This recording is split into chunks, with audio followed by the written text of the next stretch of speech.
bigger match pool with a slightly higher win rate.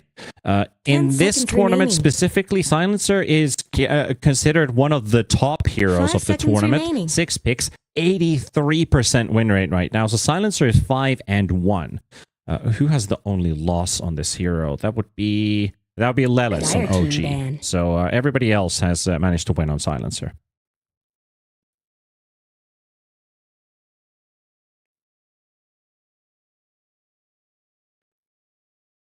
Good work.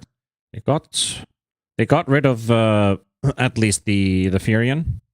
10 seconds remaining. Extra DK there. I think the Shaker struggles with the Dragon Knight in the game. So if they plan on an offlane Shaker, you cannot lane versus a DK properly. Just don't have the trade potential.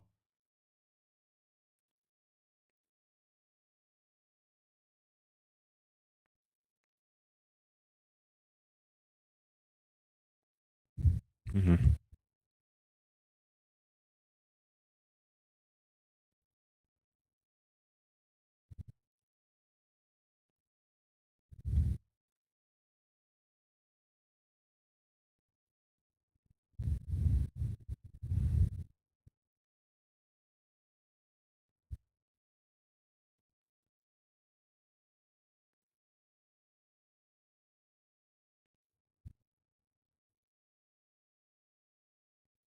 Yeah.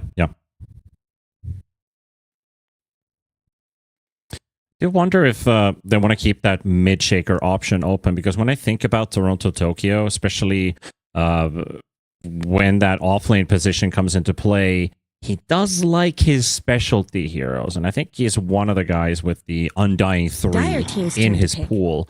So what probably something that AVULUS is also considering is we might see something pretty fast tempo, something early game heavy from Toronto Tokyo, paired up with Mira in that lane. So you can't just pick a vulnerable safe lane for Smiling Knight. That's why they probably wanted that Furion, because you can skip the laning stage and cause create havoc around the map by going for those quick global plays. That's been AVULUS's go-to. We have 2 or 3 global presence heroes, or at least super mobile heroes that are able to do something completely different than play a laning stage. So if Aurora finds early game heavy side lanes, AVULUS probably doesn't get to play their game the way that they'd want to. 10 seconds remaining. 5 seconds remaining.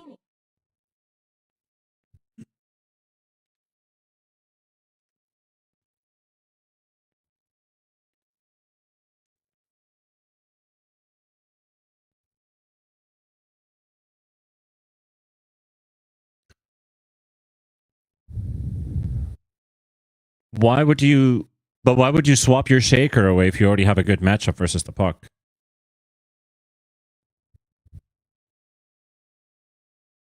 Radiant team's turn to pick. Lion.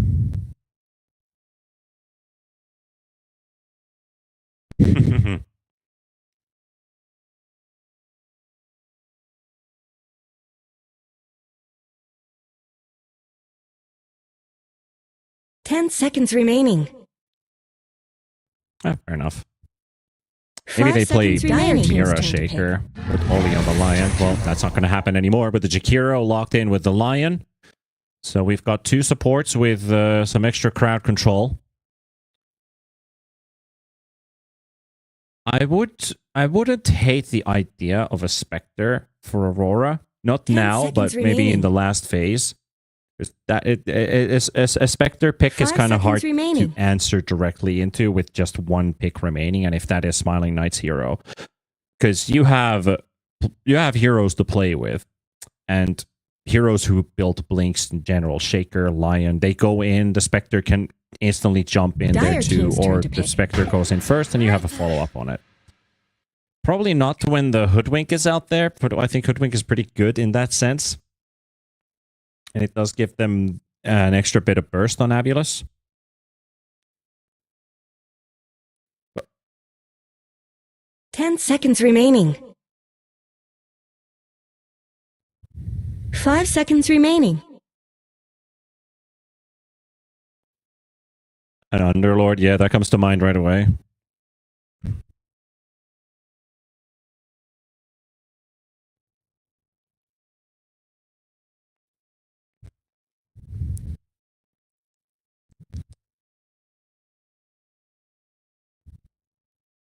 Radiant team's turn to pick. Brewmaster! Interesting. Is this the first time they picked Brewmaster? I don't think they played Brew in the group stage so far.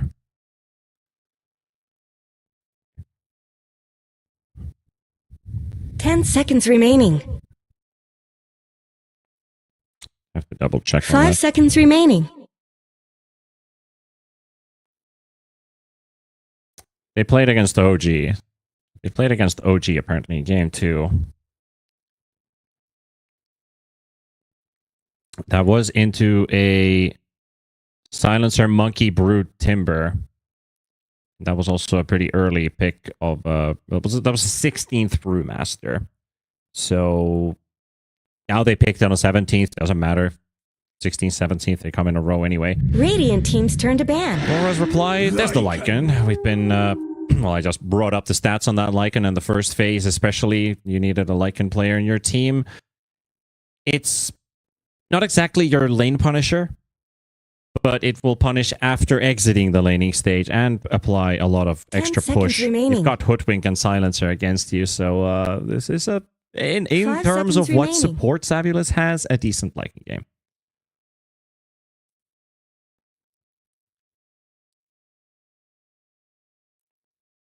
Dire team's It's got turn its to ban. downs. It's got you have the pros and the cons in this.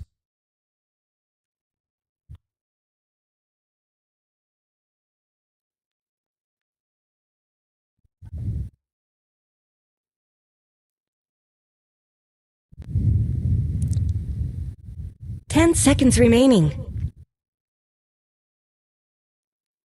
5 seconds remaining. I'd be a bit afraid Dire playing a team's turn to Terrorblade ban. into a Lion, though. I feel like that's the one reason why I probably wouldn't play a TV, but I'm also thinking, like, is Jug any better in this game? These are prime Ghost Scepter builders right here for Aurora. And it probably doesn't even punish the Lycan in the lane enough. Maybe the 10 Sven seconds is not a remaining. bad idea. Again, we've been asking Sven for many times. Like, 5 you've been seconds asking the remaining. Drow. We're not Radiant team really ban. getting those heroes. They banned the Sven, so we're not getting the Sven. Thank you for that, AVULUS. Might just be your classic Smiling Knight picks up like an Ursa, and Aurora is probably going to gun themselves towards, I don't know what. 10 seconds remaining. Yeah, I think banning the gyros 5 like seconds a good remaining. move here. Unless, of course, Nightfall's calling it for himself. Please pick me. Pick me, gyro. Right.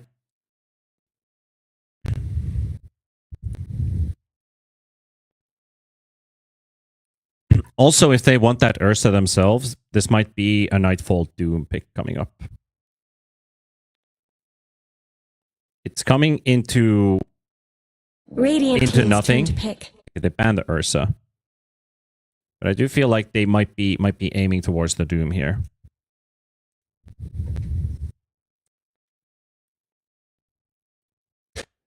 I was calling Spectre for Aurora to begin with.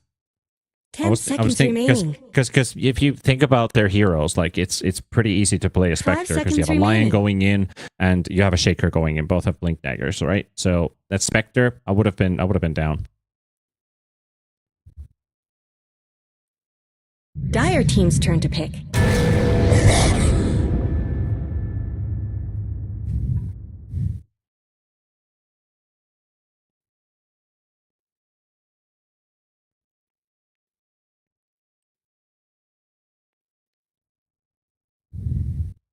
Ten seconds remaining. 5 seconds remaining.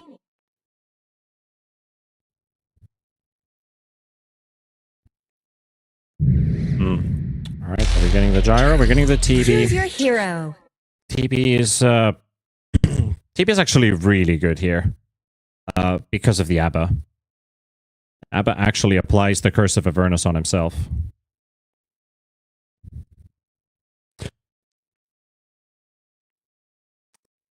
you just don't like doing it. You just don't like doing it because you're spending a Photic Shield mana basically on it. At least you're not laning against him, which is a good thing.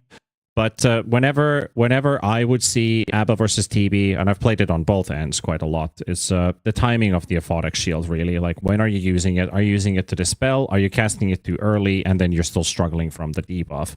And how much mana do you have to cast it? Because Reflection is quite low mana to cast 10 anyway. seconds remaining. But interesting drafts. 5 seconds Yeah. remaining.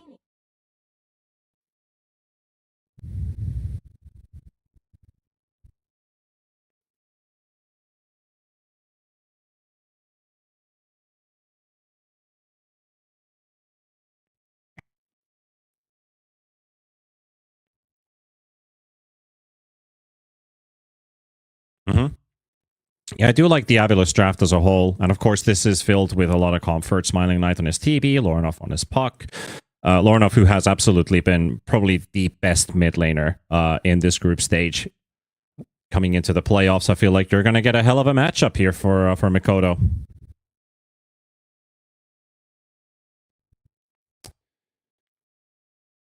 They're out. They're out. VP is out, so we don't talk about Oven. but I was complimenting him yesterday. So now that he's not in the tournament, allow me to not compliment him anymore and talk more about Lorinov on his puck and his Storm Spirit.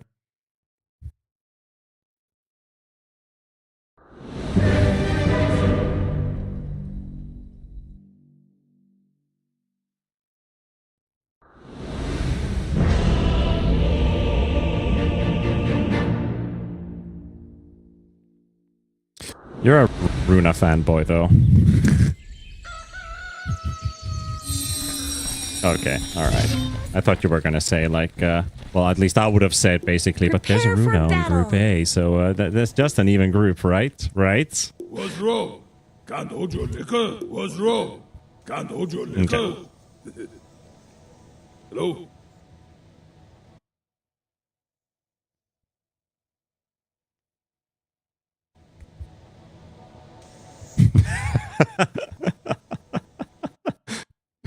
We'll see. We'll see if they can convert me.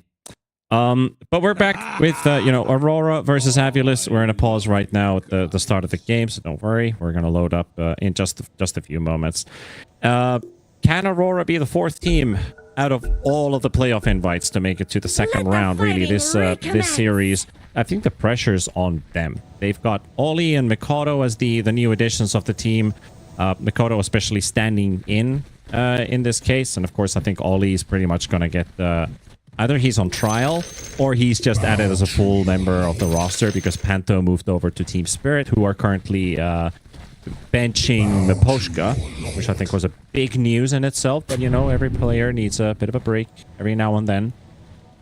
Gotta avoid the side effects or burnout in the first place. Heroic, I remember when I talked with them about you, and I actually interviewed them and talked with the guys about how they prep for games and how they prep for tournaments and what do they do after a tournament finishes to avoid burnout. I think that's a topic that a lot of people watching just forget completely. We understand playing video games is rough, and you play 8 to 12 hours every single day, and like you're living the dream job. Like, why are you complaining? But anything that requires a lot of mental capacity that you do over 2 hours every day, because a human brain can only handle 2 hours of full focus at a time before you need to take a break. So think about that for a moment.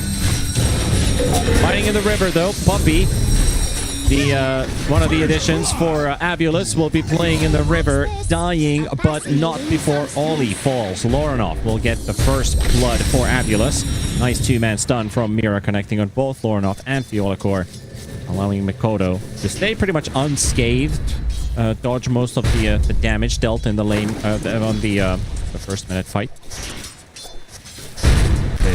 First.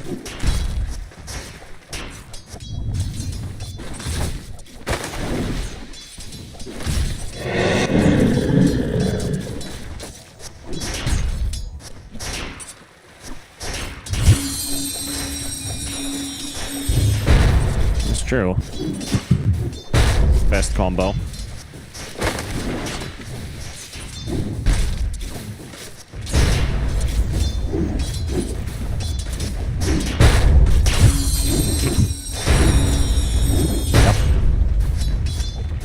different types of poses. I mean, a lot of people were like, how does Melreen look at his monitor? And he definitely plays very different compared to any other Dota player that I know. He almost feels like I'm getting some Counter-Strike vibes from watching him. Okay, I see you, Toronto Tokyo. I see your what you're doing there. But yep, but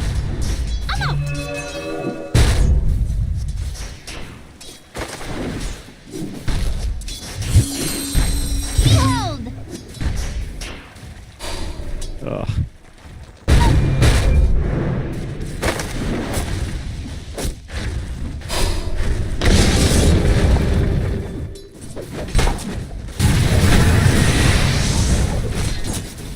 I might be in big trouble here. There we go. Poppy's going to be able to secure that one for Smiling Knight. He'll trade the silencer with the wolves, and Mira gets a post-mortem kill there. I think that was with the blood grenade.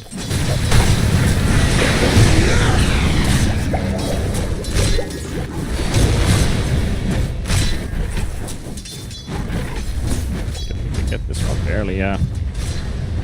Quite low on this this AVULUS off lane. Be careful with Nightfall. Abaddon just throwing in a random aphotic shield on a creep when you're trying to go for the last hit and you get exploded by that. You don't want that to happen.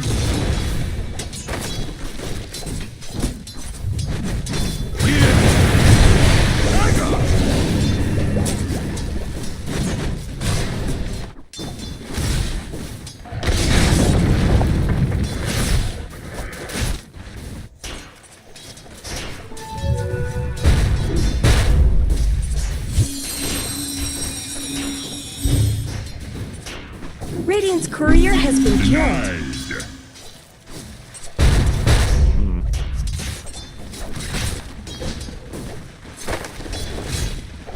Toto getting quite heavily ahead of Lornoff as kind of expected in this Shaker versus Puck matchup. But what is the most important thing? Currently, there are no stacks being made by Aurora in their triangle, which you're going to suspect is going to happen at some stage. That's why Mira has already warded this to suspect any sorts of movements into the triangle to see if somebody's going to block those camps or how freely they can actually set up those stacks. Saberlight playing with his life here. The Olikor does get to intervene. But even if you're ahead with a Shaker, it doesn't mean that you're going to get away with the laning stage, you being ahead, if that triangle has no stacks for you to get to that blink deck. I'd be surprised if they can play this completely without stacks.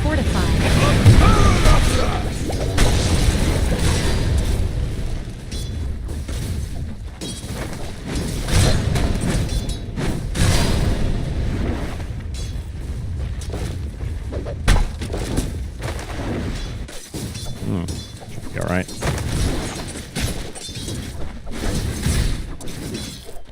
Bit of trading there onto the Abaddon. Yep. Be a moment. Somebody can get there.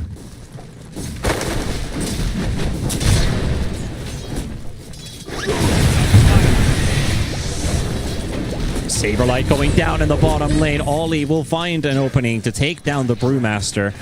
And they kind of surprise as well with the amount of damage that they do, because, of course, that's a level 3 Jakiro. That is a powerful power spike that you just hit, getting the second point on your Liquid Fire and your Liquid Frost, mainly the Liquid Fire.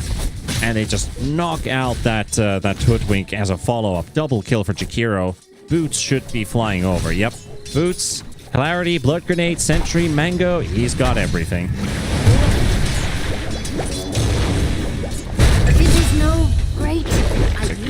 It's a good catch. The Olikor is unable to rotate fast enough for the assistance.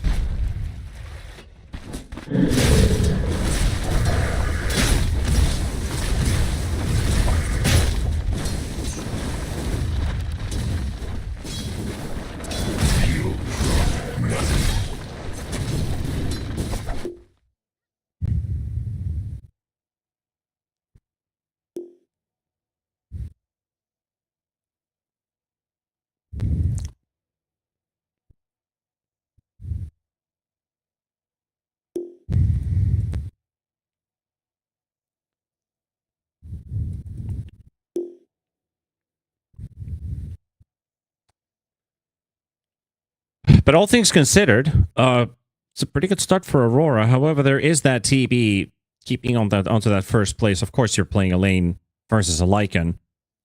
But I do see if Smiling Knight is able to keep that Terrorblade ahead of everybody else, you'll have a powerful carry to fall back to, despite the early pressure, a Lycan and a Baton, and maybe a Shaker Lion locking you down and bursting you down. Because the whole thing about this TB is you build the farming items, you build the damage items quite early. Well, I wouldn't say damage items, but like semi-damage items. Manta, especially the Yasha, is a damage item in that sense.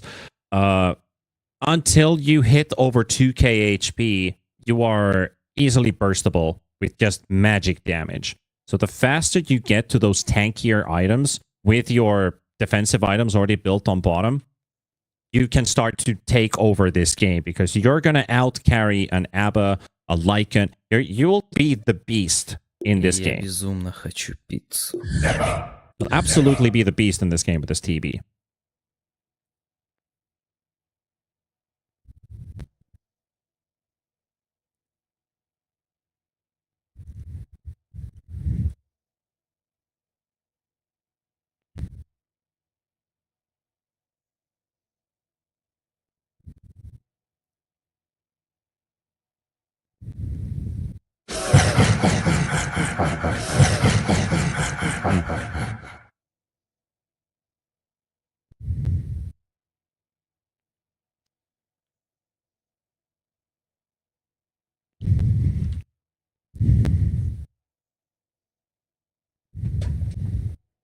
Yeah, mainly the point of you just outscale all of the heroes that Aurora has, if you ever get that big. Plus, you have a puck for the late game, so these are two excellently scaling heroes through the later portions of a match.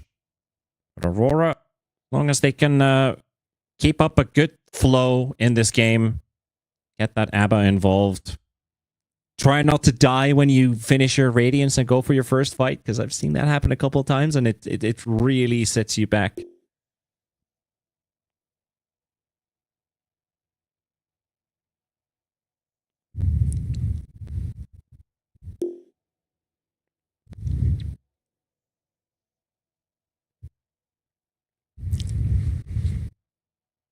He is.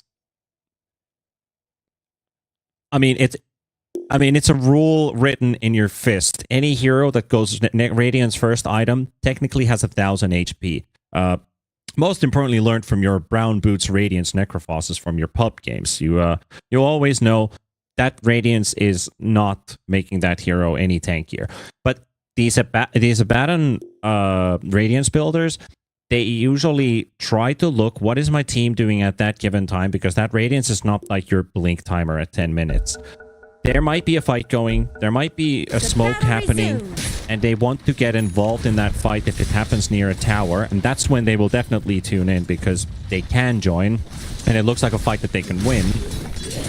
And that's where things usually fall apart, because one, either he TPs for nothing, two, their opponents just turn their attention to the Abaddon and actually turn around and blow him up.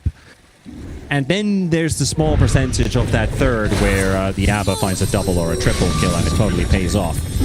Photo tried to go for the surprise Echo Slam and an Invis, but there's a sentry down on the ground, so Mikoto's not able to turn around. That Invis from Lorinov was just enough.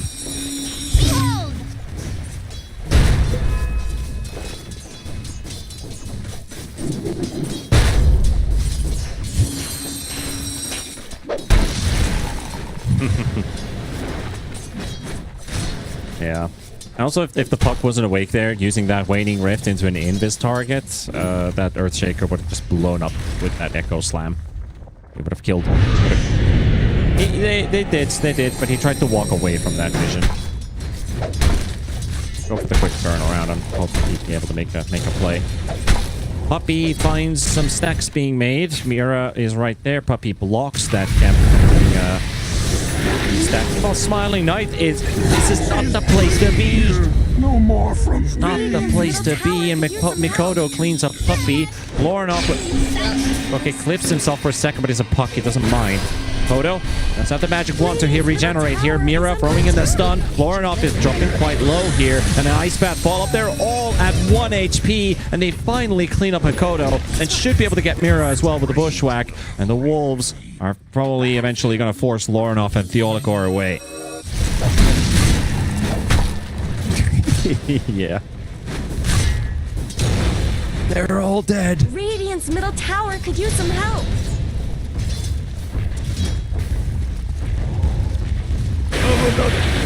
Surprise!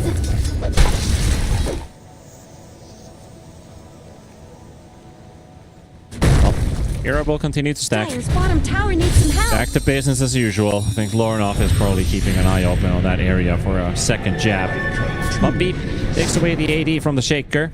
Silencer hits for measly 110 damage, but he is slowly but surely killing him. The Shaker dying here. Mikoto will drop. Saberlight with a primal split. Will clean up the last hit. Get a kill for the Brewmaster. Hasn't actually been having a really good laning stage for himself. The Abba's been quite far ahead, so that kill does him a lot of good.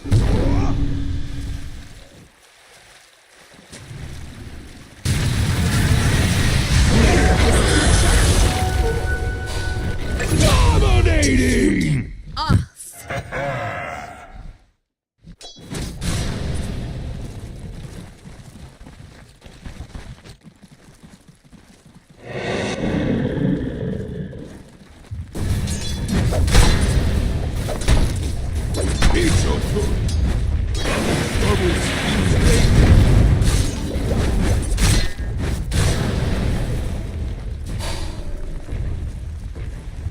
Yeah, the difference of +5 damage.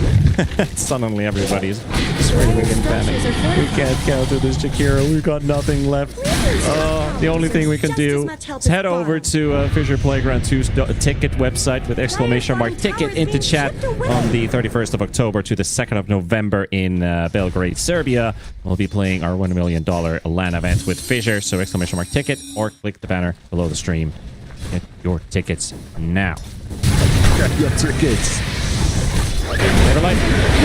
No primal split for him. We'll shrug off some of that dot damage from Nightfall and Ollie. Be okay here though.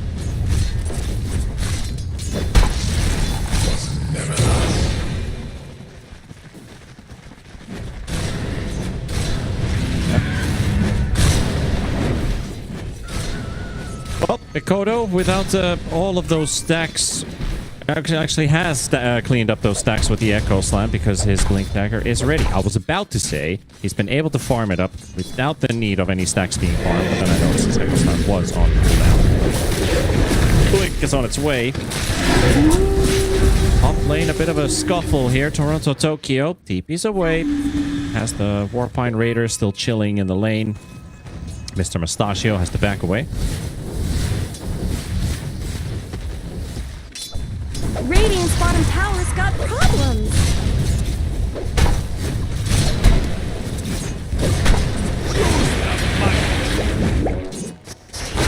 Illusion!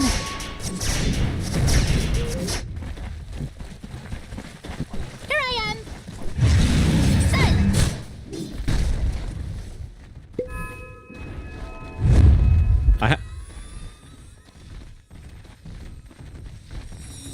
Yep. TB is your win condition. Funny to say when usually it's been Lorinov, but absolutely Smiling Knight is the win condition here for Avulus. Eventually take over the game. I have to say, after watching 2 games of heroic play, the tempo has dropped by like 300% compared to that last game. And it's like you really have to wait for your moments here. Theolikor went for a quick bushwhack and instantly pays the price.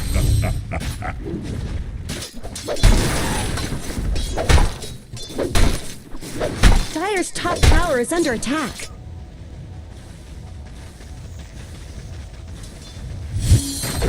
It's more structured. It's more structured. It's more polished. It's more clean. Dire's top tower is gone. Just a cold I'm not sure if I think I'm starting to sound a bit like a rebel because I feel like I miss chaotic Dota games. Clown PS does.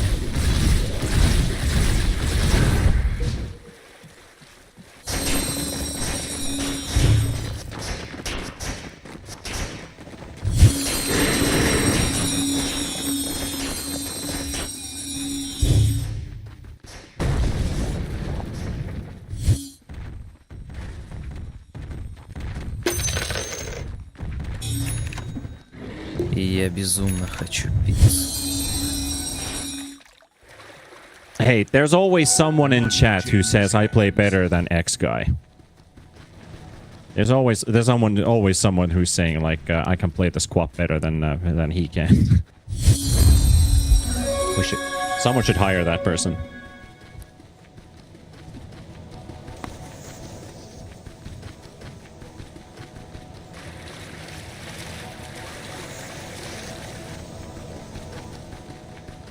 Just. Oh yeah, absolutely, yeah. And then and then you're gonna be arguing half of the time with chat while you're playing the game, like, yeah, you give it a try, and then that random chatter gives it a try, and then the cycle continues to repeat. As that's a missed coil by Lorinov. Mikoto already blinked away, but he was right behind the fog of war, making it quite difficult there. Exactly. I would have coiled that. I would have gotten the coil.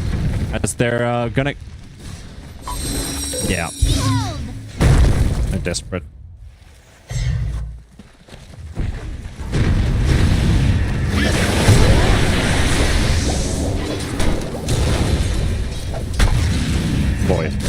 Void stands as status resistance. Earth its armor. Anticipation and fire is damage. Hera. Under a global silence steals the Shrine of Wisdom. In all of that silence, nobody notices. Abaddon get chased a bit here. Not just a sharpshooter. Manually pops the borrowed time. He didn't have it leveled up. But this puck deals a hell of a lot of damage with his illusory orb. Can they get to Nightfall? No. He's still struggling. He was struggling in the fountain for a second. He did only survive with that aphotic shield. He had like 3 dots on him. But that being said, AVULUS, they force Aurora's heroes away, lose the shrine, take a T1 tower. Toronto Tokyo is under your tier 2 at 14 minutes, so that's gonna attract some attention.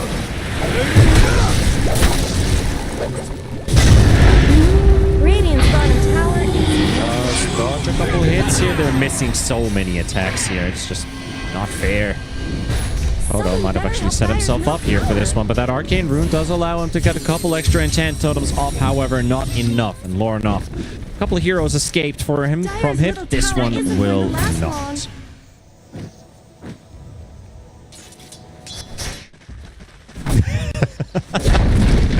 Dire just denied their middle tower.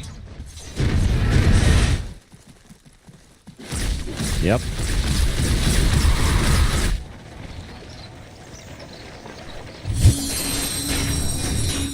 Silence.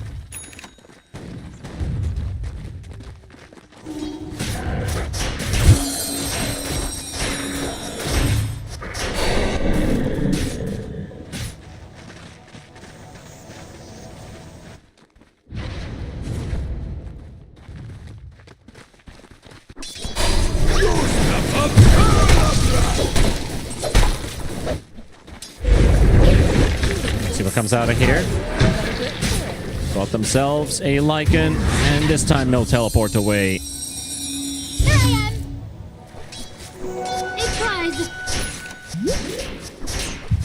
Are you gonna say, I would have pressed that?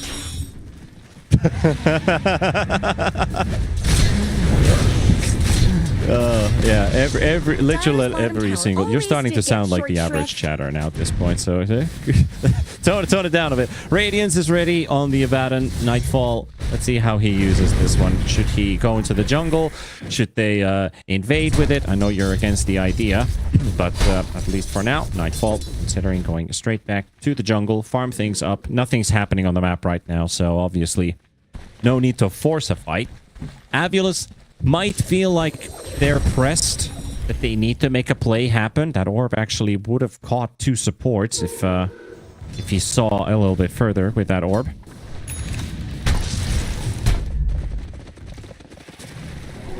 Yes.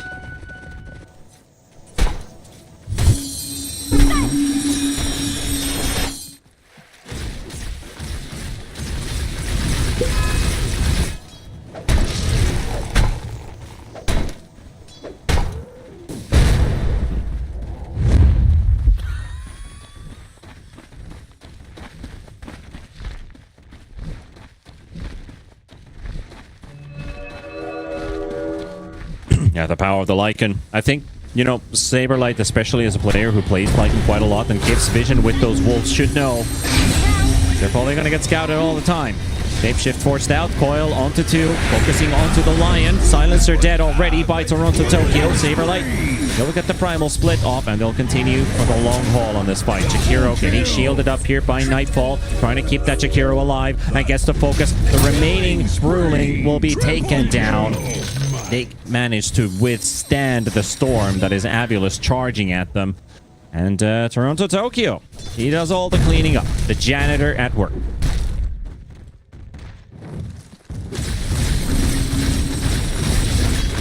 Dire's middle tower isn't going to last long.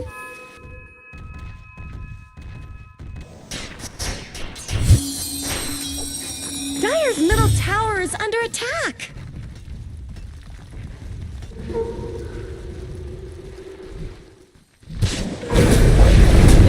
Oh, that's a Jakiro getting caught. Smiling Knight will find a kill thanks to Theoliker.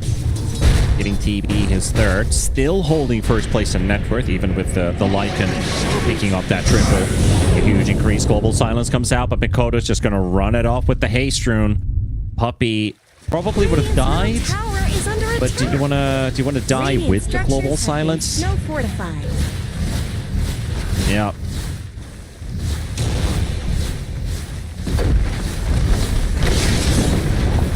Shapeshift is coming off cooldown in 5 seconds. Toronto Tokyo probably going to go straight through the gate and continue pressuring that top lane as AVULUS.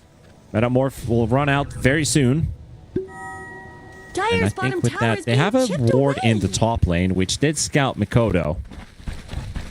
They do see the Shaker. Moving about. Only trying to set up for him in the lane, as both the supports are here, Puppy and Theolikor.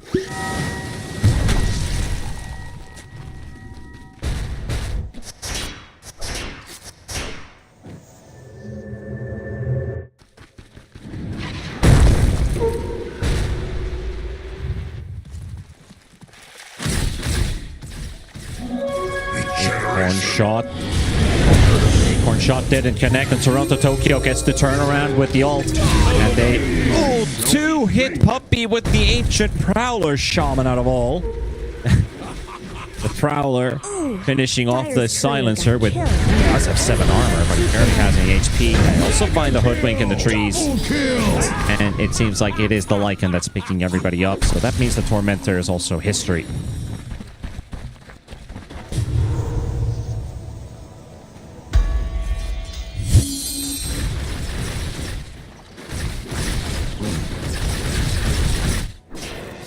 That's true. Oh yeah, that's true. And the Prowler crits as well because you have the pack leader facet, right? Yeah, that also works. Here we go. Radiant's middle tower is under attack. Are those cracks in Dire's top tower?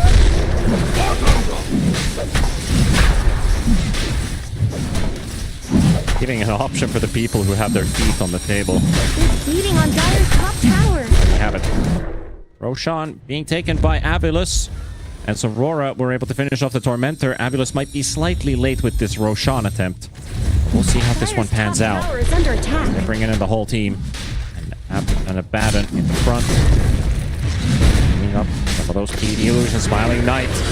1400 HP remaining. He is toggling his boots back and forth. They go for the back line. Lorne up with a beautiful coil. And there's the sharpshooter in the mix too. Mira dead. Mikoto will follow. And Ollie caught in the river.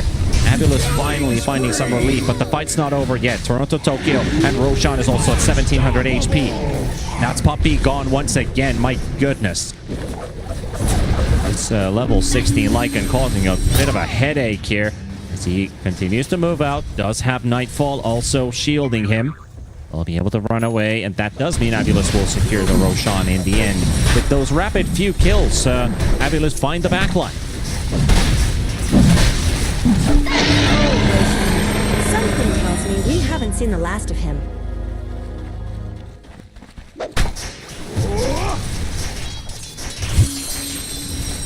Here I am!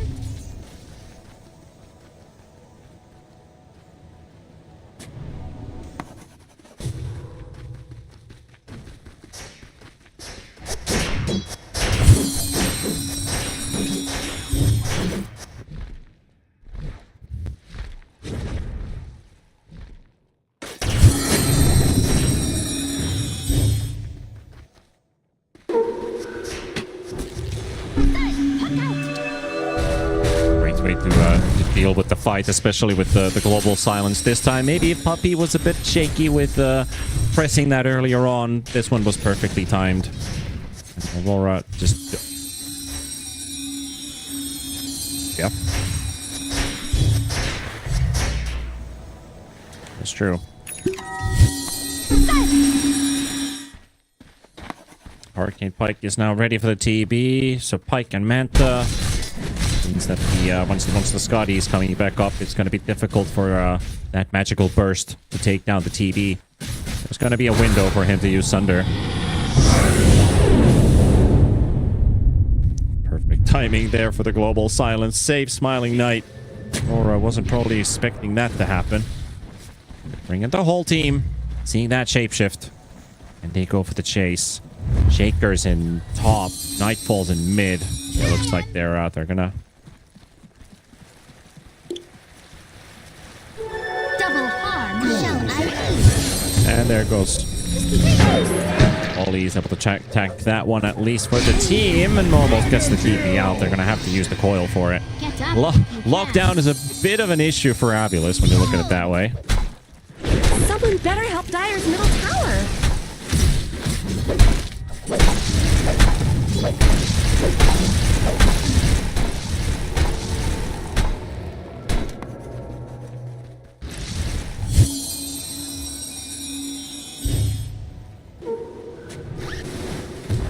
Yeah, big piece of your team fight now missing.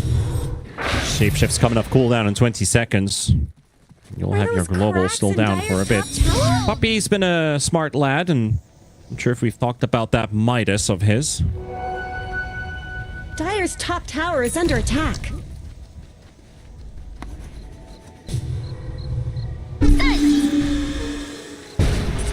They're beating on Dire's top tower. Here I am, quickly as I go.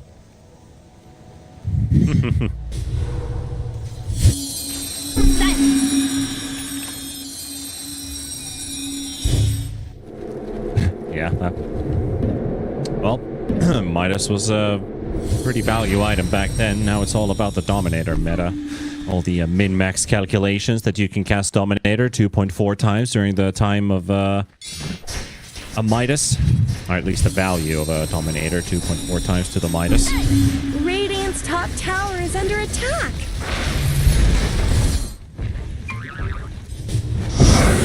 Because Brain just got caught, but got the global silence off. However, he is going down. Saberlight is there. That was a interesting finger of death. Not gonna lie. It's gonna cost Ollie his life too. So they'll find a trade 2 for 1. The global on cooldown again has been pretty much on cooldown non-stop this game.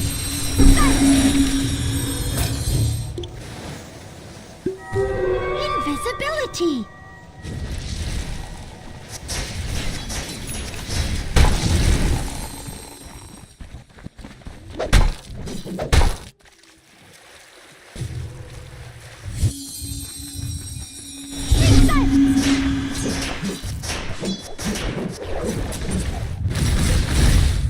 Radiant's middle tower shouldn't have to take this abuse.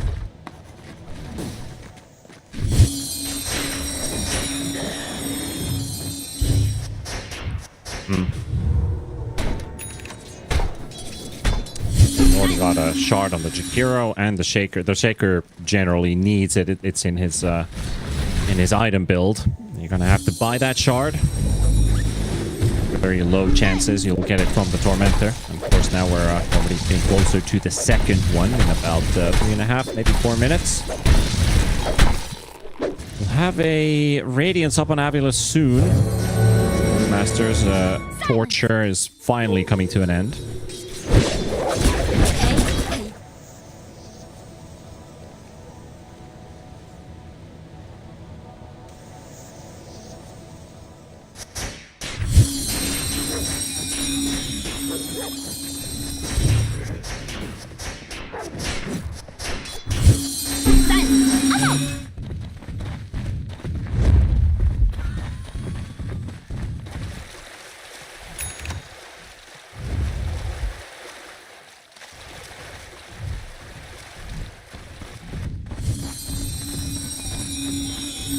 Yeah, they are kind of pressed to make some moves happen. Or off. He doesn't see this one coming at all. And he doesn't have that Aegis anymore. 2,000 HP gone in a blink of an eye. Puppy also taken down by Nightfall with the fresh blink on Nightfall, who just goes straight on top of him, force out the global silence again of cooldown.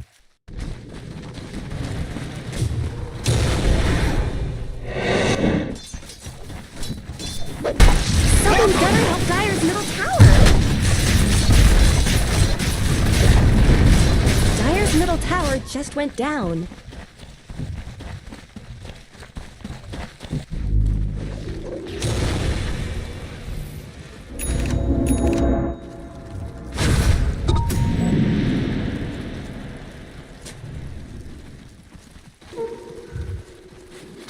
Yeah, I think it's the idea of like min-maxing the chain stun or the control. There could be a small window there where you just manage to get your phase shift off, or has looked better. PvE is able to get the manta. You are right about that. Maybe that's the way to do it. Like time that global silence as late as possible. Dire's bottom tower is under attack.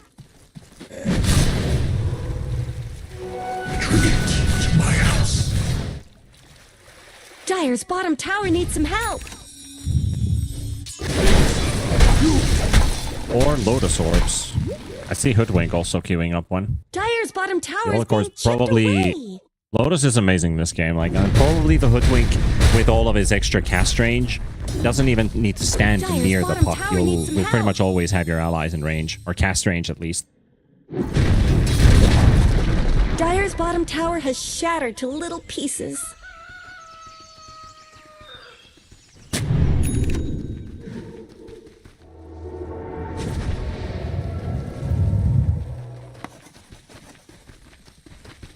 Yep, they're standing behind Smiling Knight right now. Global Silence is back up. Toronto Tokyo farming in the triangle. Smiling Knight's right nearby, sitting in fog. Now when the wolves scout him out, he also recognizes himself that I've been spotted.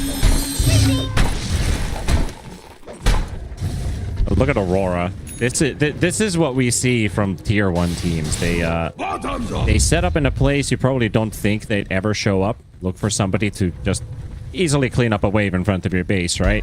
Wrong. Dire's middle And tower then you get isn't going killed. to last long. They got a shard, but there could have been better shards to pick up, like the Brewmaster one, for example. Or the Puck shard, but we're gonna get a Silencer permanent in steel +3. Hell yeah. Just what we needed.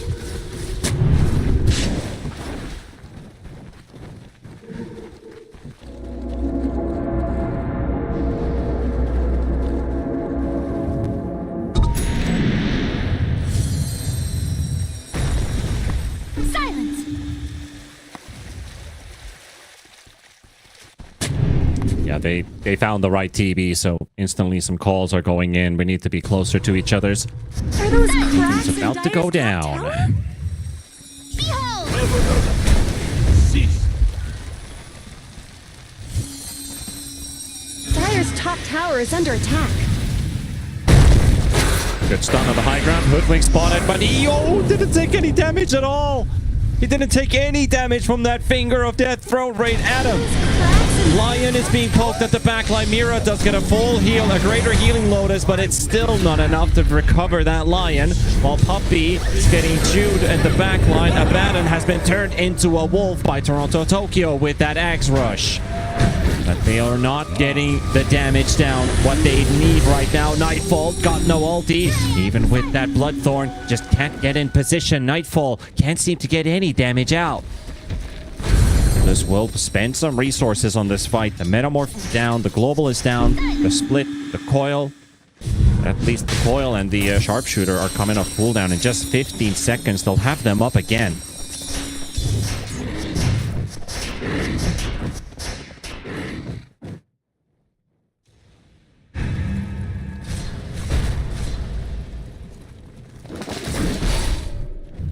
Another smoke.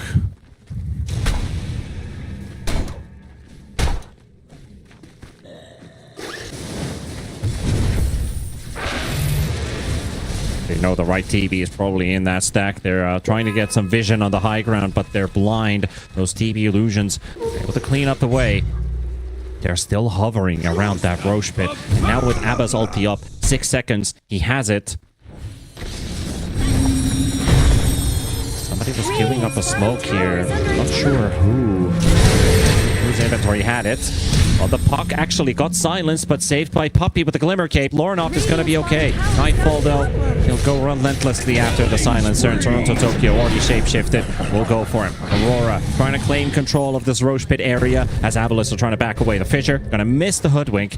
The Oligar is going to be able to keep on running. Run, Squirrel, run. They're going to keep you all the way back. That was a long TP, and Mira was just in range to click the Hex down.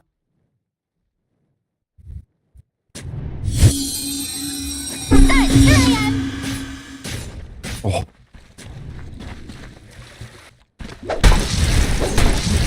Ornov stole the shield rune right in front of Mikoto's face. Puck will have an extra layer of protection. That BKB.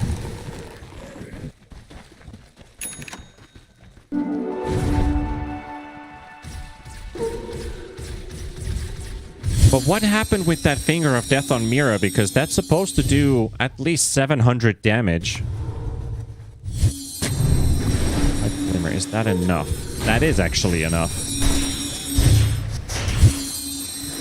To me, it looked like one of those Laguna Blade dodges, right? Where the spell goes on cooldown and you're able to dodge it. I was like, where the hell did that finger go? But yeah, just Glimmer and Pipe. That's it. They are showing themselves top. They're going for the 35-minute Wisdom, which they will take away. Aurora will now smoke up from the mid tier 2 towards the triangle. We might actually drawing. Let's take a longer route. Nightfall. He's moving away from the area as the TB illusions are. He goes back in. Links in, sees the Hoodwink, and also sees a whole lot of other hostiles in the area. Let's see what they could do with the side wrap here. Lorinov has popped his shield. The shield is actually running out. He might not even have it for the fight, because the fight's not even started yet. The Olicor's moved away, and they've got the lockdown on the Brew. The Global comes in. Beautiful echo. Mikoto catches 2. They got the Olicor. They got Saberlight. And the rest of AVULUS, they're in full retreat. Doesn't even look like a fight anymore. Smiling Knight has nothing left here. They even saved the Bloodthorn for the final seconds, so he's not able to get a Sunder off. And Roche Pit has moved to the... Roche has moved to the top hit. And Aurora, that's a clean sweep.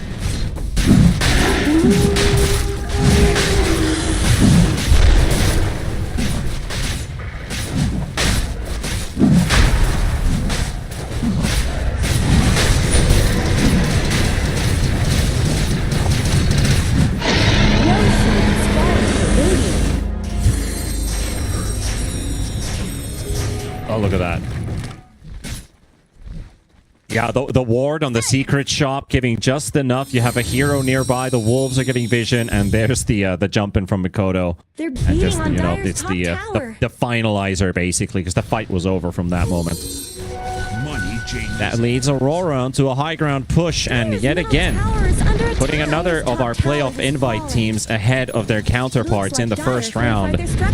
Not by map wins, but definitely in a lead. 12,000 gold ahead. Aegis secured for Nightfall.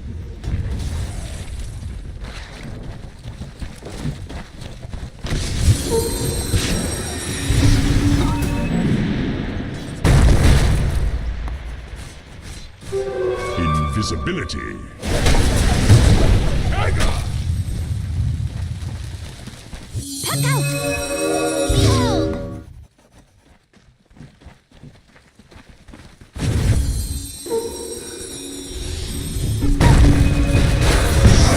Nice Fissure there. Global Silence comes out. Nightfall gonna get some focus off of Saberlight. Smiling Knight he's running at a crawl, 190 movement speed. He's able to retreat back to the high ground. No casualties on the side of Aurora. Age is still intact. Global is on cooldown.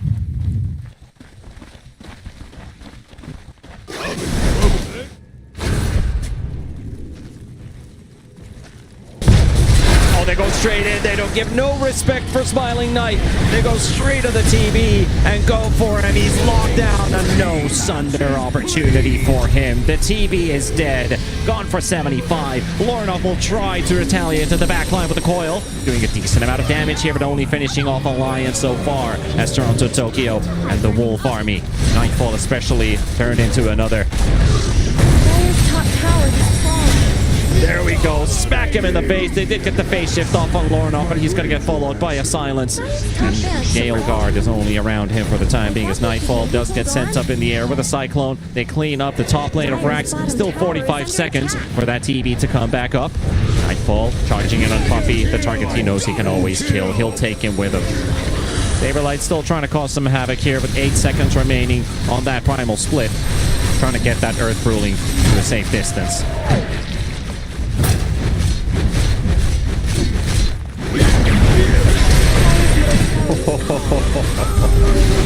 Oh, Nightfall. He's got an ulti in a second.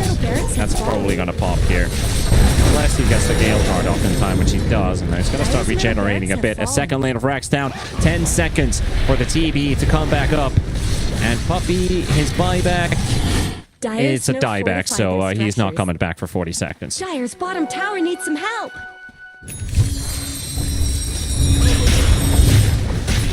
Dire's bottom tower is under attack. Dire's bottom tower is falling.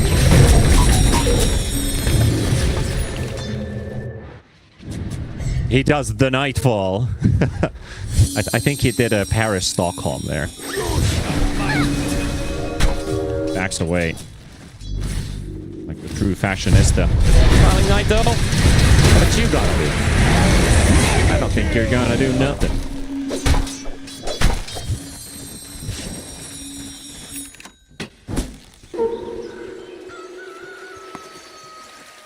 Bloody bounty! Having trouble.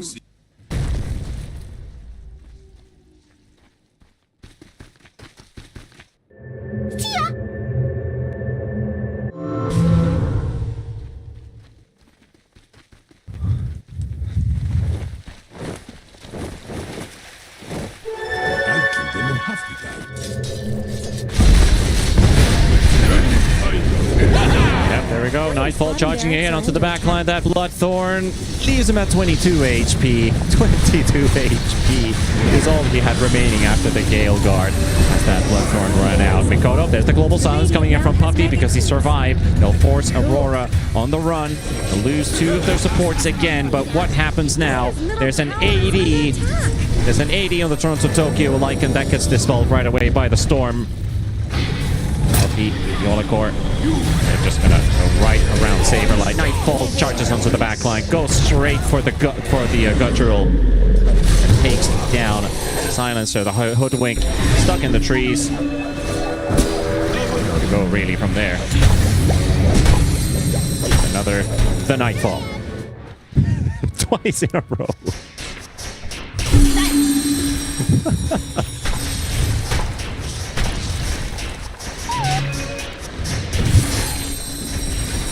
Nice. What's true?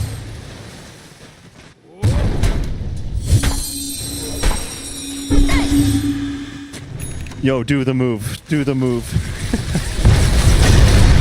We're getting famous for BKB retreats. Oh boy. Yeah, there's no chance against that with Mikoto just locking him down. He still has another, by the way, which he might not be able to use, but they're locking in the hoodwink. The puck is stuck on the low ground, dead to the Bloodthorn. And Aurora will force the GG out of AVULUS and take game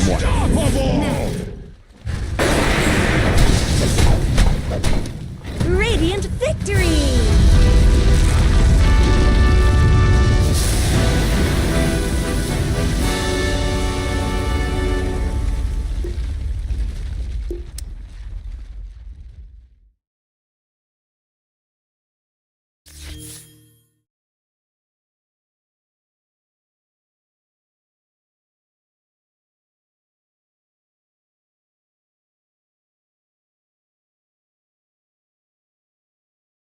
Radiant team's turn to ban. Dire team ban. Radiant team ban. Dire team's turn to ban. Radiant team. Dire team's turn to pick.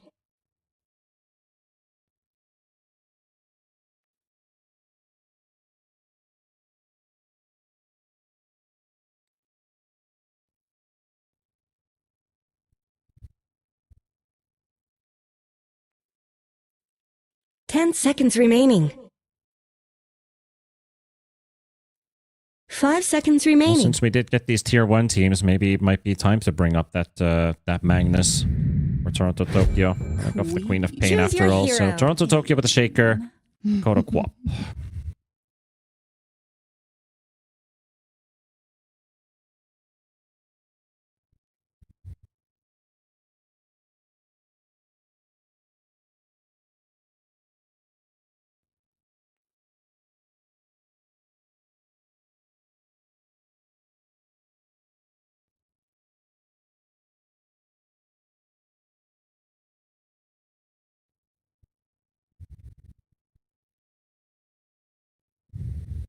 Mm-hmm.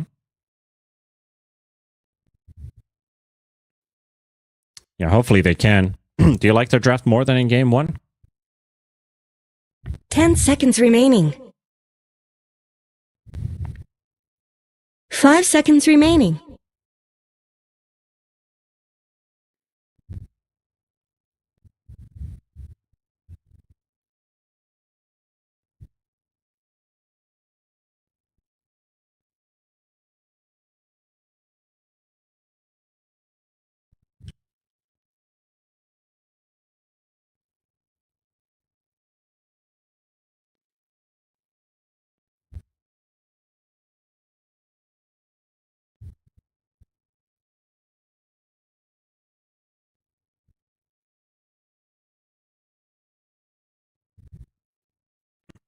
Yeah, I do feel also like Aurora's draft maybe has some slight holes, and AVULUS could make things work with if Lorinov is able to keep up a good tempo. That Queen of Pain definitely going to complicate some things. We already got to see how a Storm Quap matchup can go in the mid lane if the supports start to roam around rampantly, especially pre-6 with Oli on that Enchantress.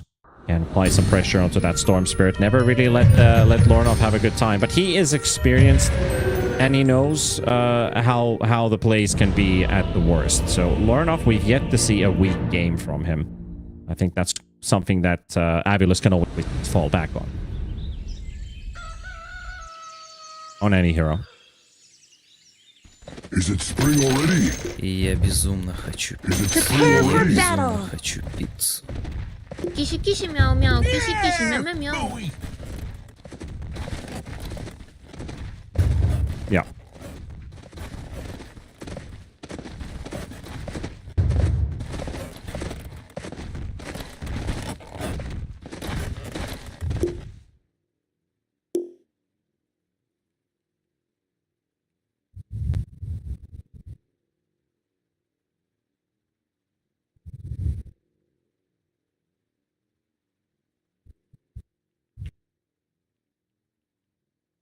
Yeah, much more, maybe much more doable compared to the last game where if you can come out shining from the laning stage and you can hit yourself a good timing, that TB would have potentially been too strong to deal with, but we never got to that point. He just got stun locked from 100 to 0.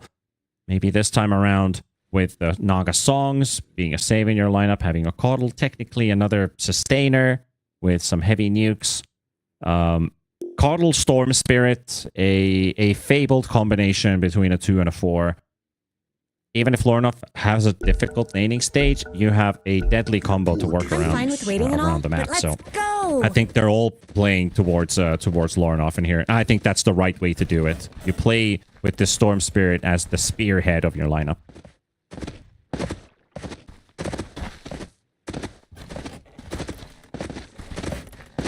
A poor defense.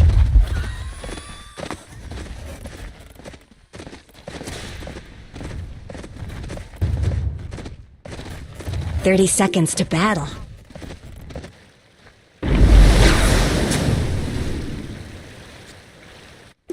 Well, this is game 2. After all, this could be over after this game if Aurora is able to close it out. Like every other playoff invite so far. So far, 3 out of 3 have made it to the semifinal round. So what do we know about our matchups? Enigma Galaxy versus Team Liquid tomorrow evening is going to be happening in the upper bracket semifinals. Heroic is looking for the victor of this series. In the morning, it starts with Team Yandex versus Mouse. one win versus the loser of this matchup in the lower bracket. So there's a possibility one win will have to play versus AVULUS again. And Yandex and Mouse, previously that went 2-0 for Yandex in that particular series on day 2 of the group stage. But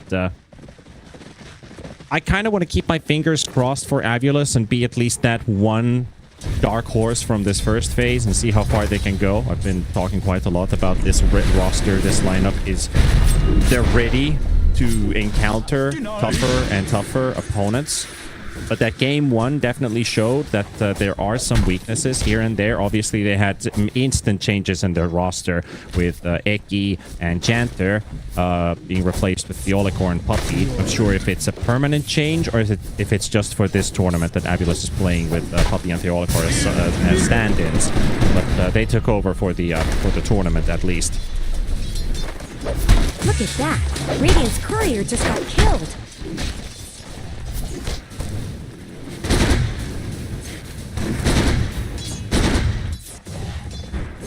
Yeah, Tuesday, Taco Tuesday and Machete Monday, yeah. And Team Secret has also agreed. We'll see what ends up being the truth to it. We'll get to shed some light on that in the near future. As far as this laning stage is gonna go, we already talked about for Saberlight, this should be a slightly easier time, but as soon as I mentioned that out loud, Saberlight, one more hit from Nightfall, not even needed. Ollie is the one who tears him down, or runs him down more, with that enchant active. This game is rated X! A loss so small, the world will hardly notice.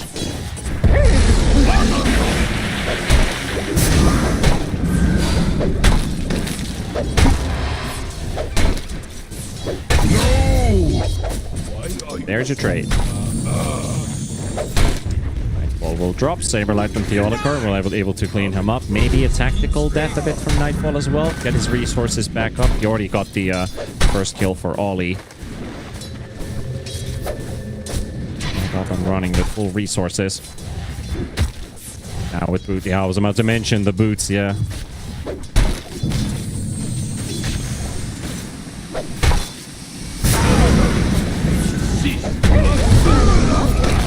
Just gonna run the Fiolicore down. There's no escape for this Caudle.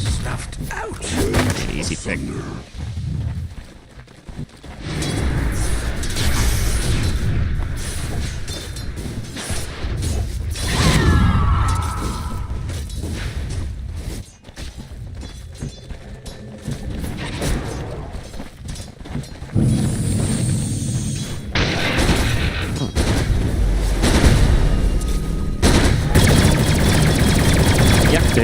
They've had that multiple times during the course of this tournament. I actually want to look at the numbers on that because there might have been an edge game or two.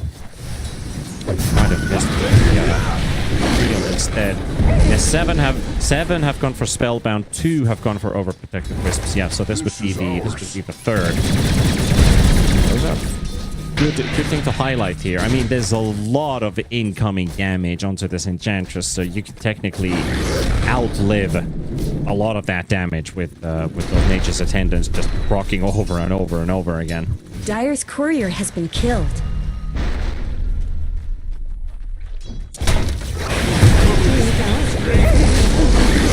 Yep, they seem to be able to deal damage back. Saberlight, he will dodge the spear from Ollie, but he will not dodge the claws of Nightfall.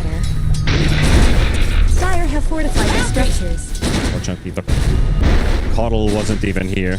Caudle wasn't here, so a free opening there. Good read from Aurora. They instantly smell blood in the water.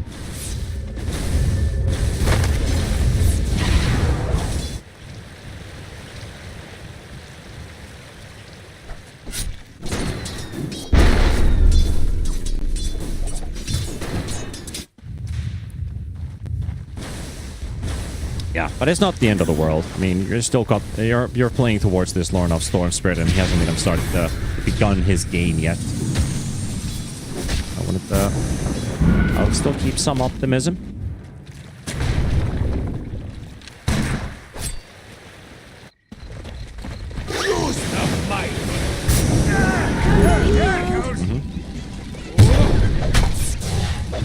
didn't take enough damage there to proc the Cinder Brew. It's a bit of a too fast Illuminate coming out there. Meanwhile, in bottom, Smiling Knight. Well, there goes all these and Nightfall's Couriers, at least. So, Saber and Theolicor find a double Courier snipe, but it might come at the cost of your Brewmaster. Nightfall is giving chase. Brewmaster, though, is trying to make a run for it. 322 movement speed, unlucky number. Killing spree! It's not the number you want to have for your movement speed. Not at all. Not if you don't know Dota history, that is.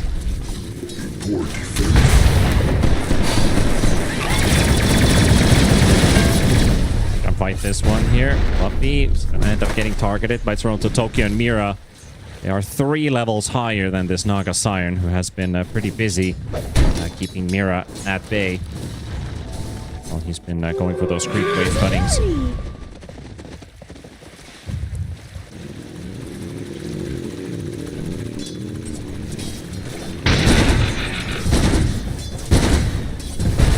Denied.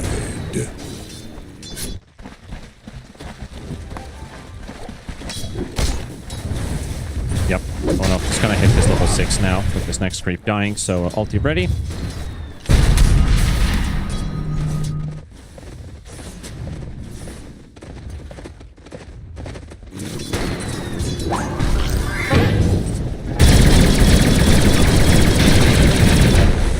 Go for it.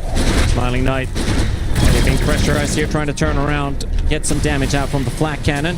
Gets hit by another shotgun by Mira, down to 100 HP. Gyro will live, but he has to back away. Theolicor, meanwhile, there's an invasion on the way towards the Wisdom Rune. As Nightfall and Ollie, they are going to get surrounded by AVULUS members. So they're only going to give a quick reminder here. The last from Theolicor is not going to connect. The Wildwing Ripper pushes Ollie a bit further. That's the first proc of heal in H's attendance. The second one with the Fairy Fire proc, but the magical damage will be too much. Lornoff will spend his mana pool for this kill.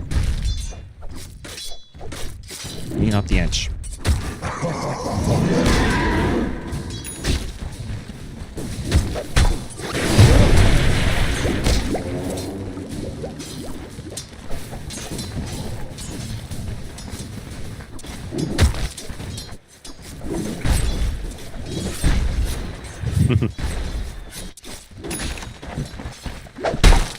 Wasn't that when Storms had to build duels as their defensive item? Yeah.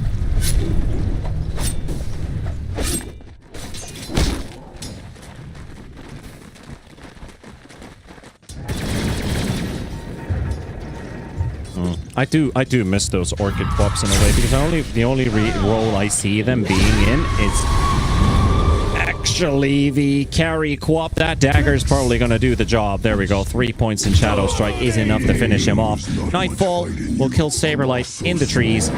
Aurora will go up to 6 kills now in the first 8 minutes. 3,000 gold ahead.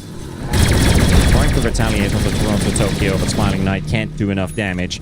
Maxing out the Rocket Barrage. It does. It used to be meta to max out Rocket Barrage. I mean, you have a good lane duo to do that, because you can always separate the hero with just a ensnare into the reel-in, so you can move them away from the creep wave, guarantee some damage. Alright, Nightfall. He does have a Fairy Fire, but that only does a very minimal amount of healing. Ollie tries to come into the rescue to save him, but at least they're going to get to trade the Brewmaster. And Lornoff will clean up that streak, so everything going into the pocket of the Storm Spirit. Currently 4th in net worth, so he's going to need a couple more of those. Plan slam.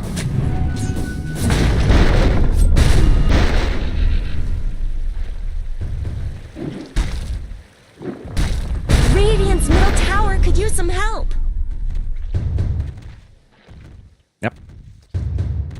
Radiant's middle tower is under Calm attack. phase in the game right now. Reminding you folks about the Fissure Playground 2 Dota tickets. So our $1 million LAN event taking place in Serbia. Belgrade, Serbia to be specific. Write the exclamation mark ticket command, as on the 31st of October to the 2nd of November we will unleash the main event. The group stage of that tournament is starting in 2 weeks from now. And 1 week after, we'll have the top teams competing for $1 million. Exclamation mark ticket, click the banner below. Able to do it. Saberlight again under pressure by Nightfall and Ollie. More hit should maybe do it. Oh, he got the primal split mid-animation. Nightfall should be alright. He got the enrage off, so that cyclone doesn't exactly last for a very long duration.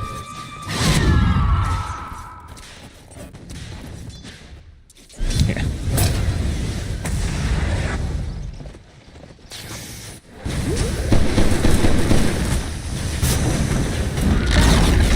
Radiant's middle Yeah, tower you're has been level 6 denied. untouchable. Can't get Ollie anymore.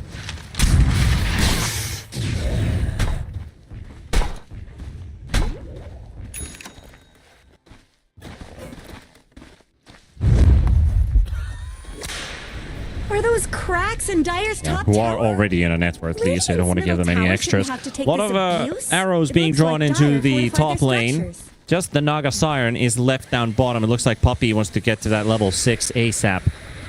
Have access. Want to have access to that song. We want to protect this tower here. Toronto Tokyo's not going to TP in at all. Just going to apply pressure with the other heroes that they have here from Aurora. Keep Fabulous at bay.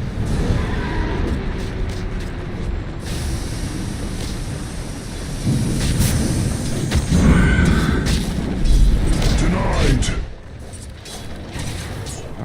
We're gonna see a much faster Radiance as well this time around for that Brewmaster. Well, Puppy is being given chase.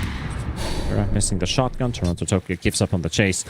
We had a plus 30-minute Radiance, I think, on the Brewmaster last game around, so now that will come up much sooner. Hopefully, unless Saberlight gets completely shut down. Hopefully that does not happen.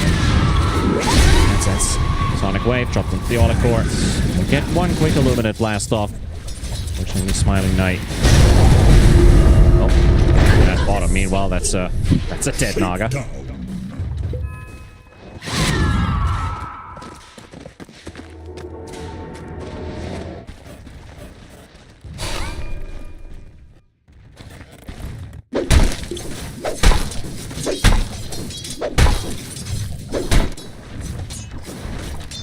Worthy tribute. Add another to the tally.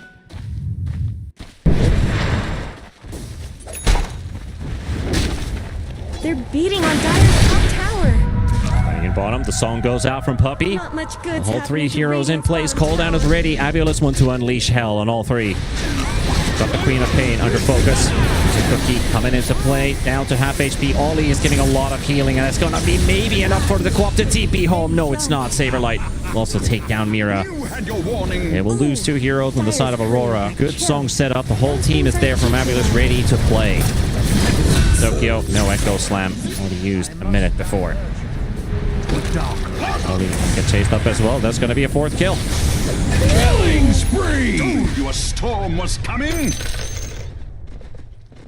A loss so small, the world will hardly notice. Be lucky! Dire's middle tower isn't going to last long. Radiant's top tower is under attack. They were really trying their hardest there to take down Smiling Knight. Unfortunately for Toronto Tokyo, he'd already used his Echo Someone better Slam. help Dire's middle tower. That provided with a bit of an opening for AVULUS to retaliate.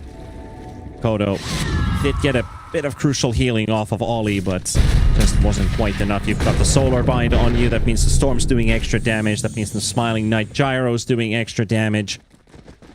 That Barrage and Rocket, they suddenly start to hurt quite a lot more when that Solar Bind's on you.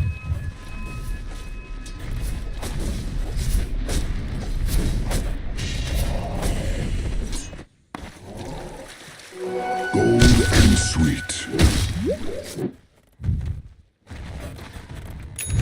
Dire's top tower is under attack.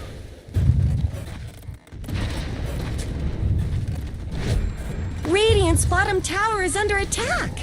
Not gonna find Dire's anyone top down in tower is bottom. under Maybe attack. sit behind Makoto for a second, but it looks like they're just going to be hesitant to move onward. Radiant's bottom Dagger tower up on the is shaker. top tower is down. The Blink reveal. Also, the behind. Ursa shows down in mid with that Battle Fury up on Nightfall. I guess Radiant Has been getting fortified their closer to the structures. Blink. Not much good's happening to Radiant's bottom tower.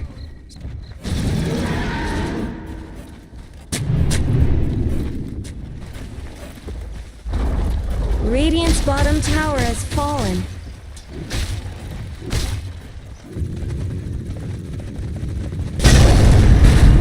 There's the Echo Slam. It's on the gyro. Perfect target to find.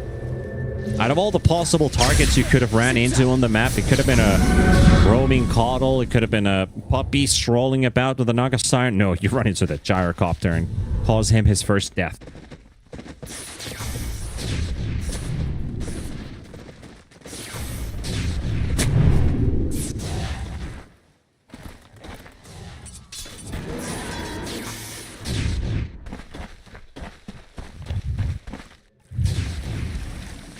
Actually, I like one item pickup here that we're going to see on the AVULUS side, which is actually the Holy Locket on the Caudal. There's an extra battery for this Storm Spirit. Much needed. We want to put everything into the... want to really put everything into the Lornoff back. Mikoto just pops the blade now that nobody's interested in hitting the Queen of Pain. The rocket out. That's cleaned up by the Shredder. Got some damage on the T1.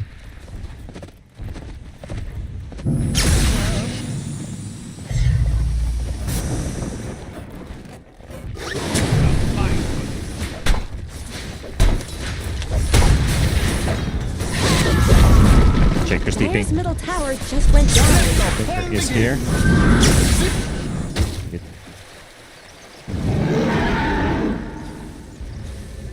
Not much good's happening It to used that Radiant's smoke bottom just tower. a while ago, so they won't have the opportunity now to go on a full-on chase.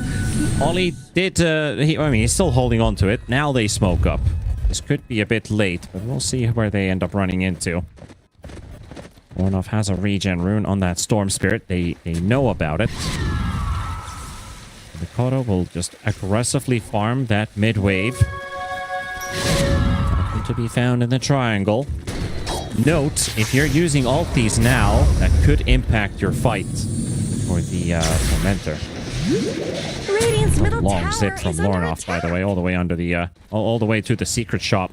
Are those cracks Meet the in Dire's courier. top tower? Got his Kaya Sanj at least, and he's also missed up another item. Shaker found strolling about all on his own. So the very weird movement, yeah. I mean, they went for a smoke gank to find some big value target, and the very moment they decide to split, AVULUS jumps them and jumps just one single hero.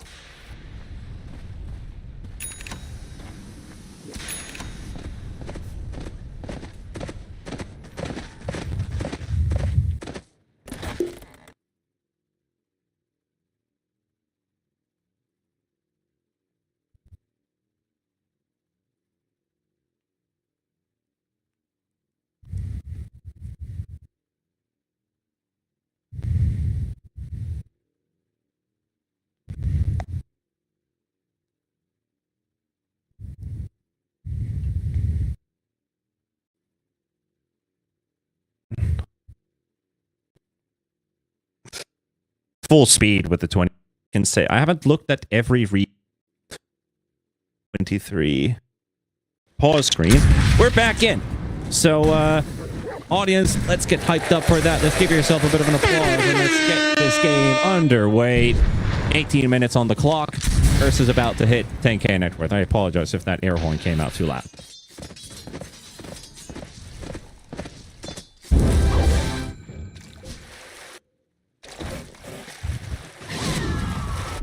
Yeah, I don't want to put it any louder because it's probably louder for the broadcast than it is for you. I think it's just my headphones bleeding that sound from a microphone. Aurora setting up for a potential... Well, they're setting up in top for somebody to show, but Puppy's got the same thought here. Smiling Knight's way too far away for them to jump him, so they'll send Lornoff. I choose you, the blue Pokemon. Chase Mira will land right on top of him, and he's got the Vortex for the TP cancel. And that will be a dead snap. No whining now.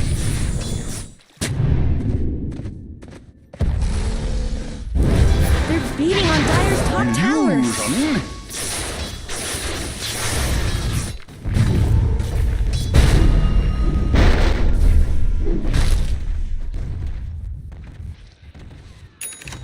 we have any big item timings coming up yet? I think we have a Radiance soon on the Brew. That's pretty much just farming BKB for Lornoff. I think that would be the playmaking item. And since you are going up against some level of control, I think you need to have a very steady hand on when to press that BKB and when to not. Can you afford to hold on to it against an Earthshaker who's just going to Echo Slam combo you? Okay.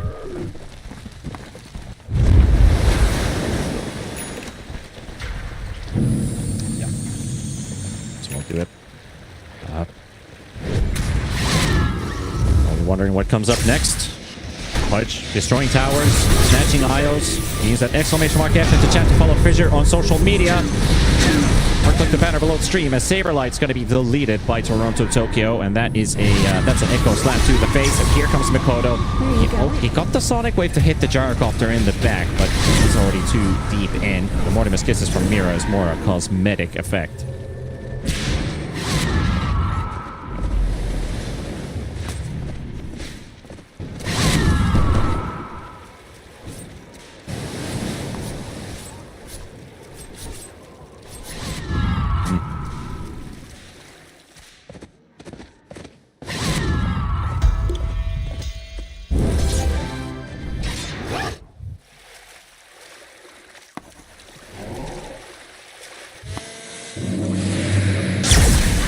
He's being chased by a rocket and a Lornoff, so ball lightnings and rockets and everything going your way. He's gonna go pretty deep, and Miro's gonna clean it up, man. Little Shredder versus Storm Spirit versus Gyrocopter. Just something else. Go for the Vortex under the tower, using his ball lightning to dodge some of those hits from the tower. They even use the Glyph, but these are heroes that are quite sturdy, quite tanky. They don't mind. Going for the dive. Mira did get the Tormentor Shard, but instantly pays with her life. That also means that bounty was worth a bit more gold. Radiant's bottom tower's got problems. Are those cracks in Dire's top tower? Radiant's middle tower shouldn't have to take this abuse. Add another to the tally. I don't know. I guess it's time to admit the fact that you're not 18 anymore. Things aren't the same as they were before. World changes and we change with it. Voice lines apparently don't.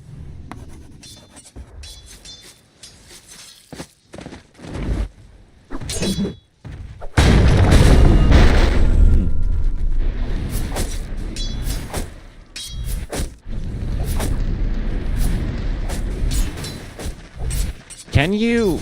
I think you actually can, but it doesn't save your hero, so you're pacified during the song.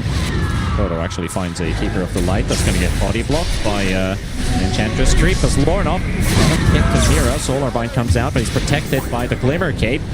Finished off the Olicorn. Nightfall has just found a Gyrocopter for himself while they're still fighting down in bottom. Puppy bringing in with a Relin. There's the Sonic Wave until Lornoff takes him down to half HP. And Mikoto's going to have to back away. Shake your hand. Radiant's top tower has looked better. Style points.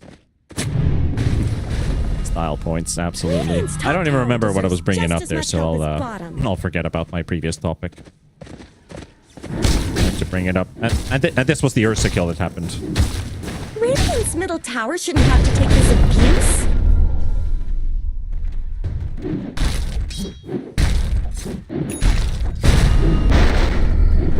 It's not too far off. Lornoff also finishes his BKB now. Bring up the Witchblade next to bring up some damage. I wouldn't be too surprised now that you have the BKB that you go straight up for Parasma on the hero. I think you have everything else that you already need. Trying to go for the grab on Mira.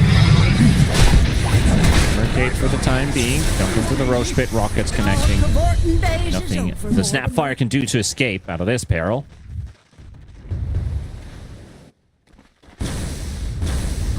Radiant's top tower is under attack. Radiant's top tower is falling.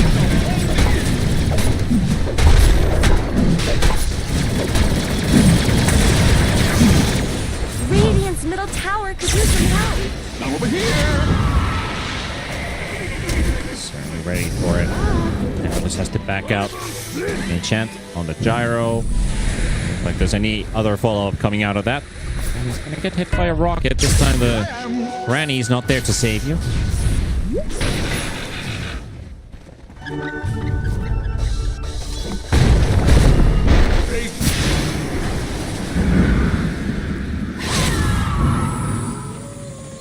Having trouble seeing straight.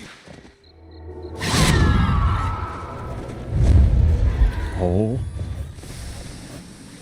Nightfall farming in the most aggressive position, considering that Roshan is moving towards top and everyone else is moving towards top. He's farming the enemy triangle. They're bringing in the numbers. Ollie, Smoke has already popped. The vision's coming down as well. Mikoto with the blinking gets the silence, and there's the stun follow-up, and they take down Saberlight.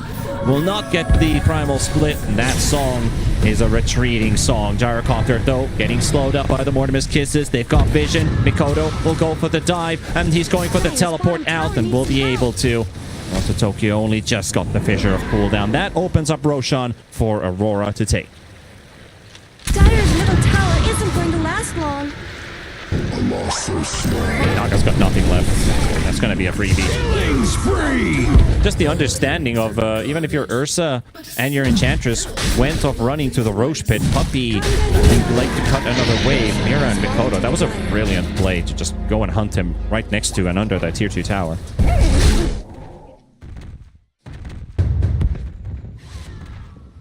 Dire's bottom tower is under attack.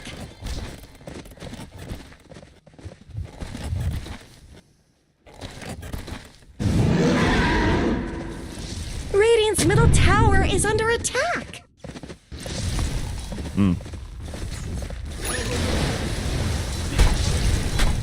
Radiant's top tower deserves just as much help as the bottom.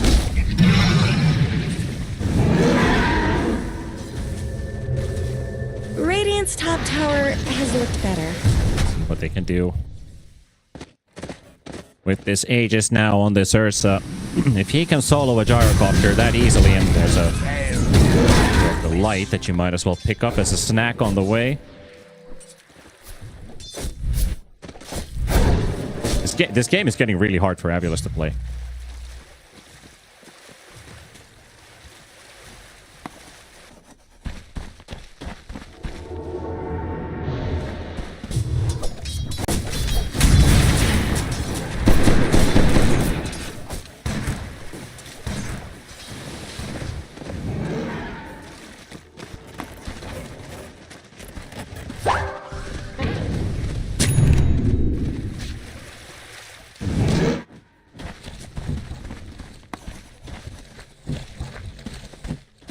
Could it be an option for the Storm Spirit to just rush Ags? Radiant's bottom tower is He under needs a attack. source of damage, but because the Gyrocopter is so underfarmed, I'm not sure if that's an option.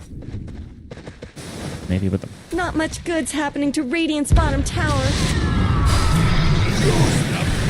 They're straight under vision, but it doesn't seem to matter too much as the Ursa is going in straight to the Gyrocopter. Throws that forward, and there's the call down, but the rocket goes into the BKB of Nightfall, and he's bashing this Gyrocopter not once, but twice. That takes the Gyrocopter down. Chasing on for another target. Lorinov has been caught into the fissure stun, and they lock down Lorinov too, and that Storm Spirit is not an obstacle. Ursa might lose his Aegis here as he's being surrounded by Primal Slits and some Illuminate Blasts. But it doesn't seem to stop Aurora. Like you said, their pushing power might be limited, so they're finding kills over and over, holding on to that Echo Slam. Pretty important for Toronto Tokyo because there might be another fight coming right after. We're just going to have to go with the chip damage on the towers. Radiant's middle tower is under attack. Radiant structures have been snow fortified. Radiant's middle tower could use some help. Radiant's middle tower has fallen. And no way out for Saberlight. Exit, please! Closing out all the exits. Aurora, no prisoners taken.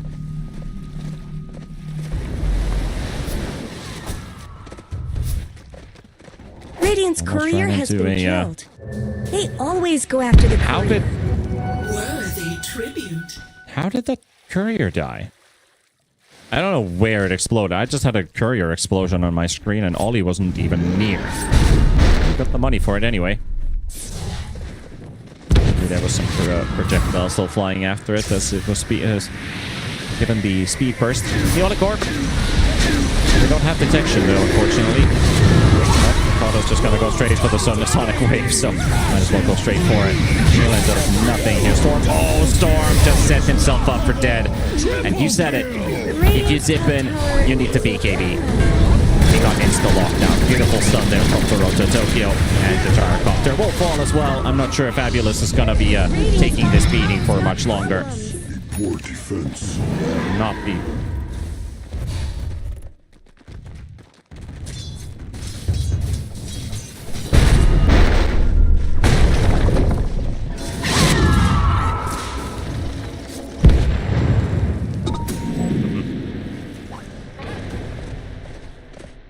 Come on, sprites!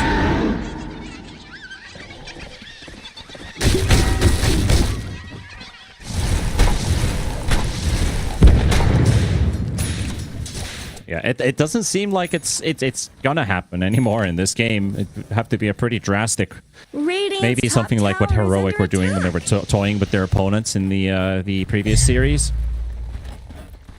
They still ended up winning that game, but they gave a couple like a godlike spree away casually. And well, getting a jump onto the Earthshaker, save with the cookie and the Glimmer Cape. Throws a nice 3-man Fissure. Ollie is coming in, and the big bad Fuzzy Wuzzy is getting back to action, and they lock down the Storm Spirit. Lorna, he used his BKB again. This time there was a stun that went straight through it as Mikado hits the backline, takes down the Theolicor, and they will keep the chase. Smiling Knight, I think he's just given up at this point. He knows there's no escape out of this one. He's gone too. And the gates to the high ground are open as this tier 2 tower falls in the top lane. The Ursa decides to... Okay, they see Saberlight cutting waves, so he's gonna go on the hunt. Tower has fallen. Gonna be a pretty tricky Brewmaster unless somebody comes to back up, and that's Toronto Tokyo with the Fissure. Lock him down, take down the Brew as well.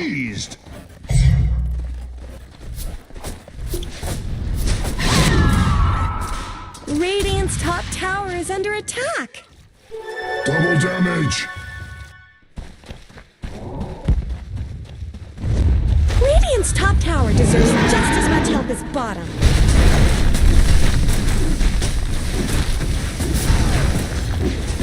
Radiant's top tower is under attack. Radiant structures are Well, fortified. that being said,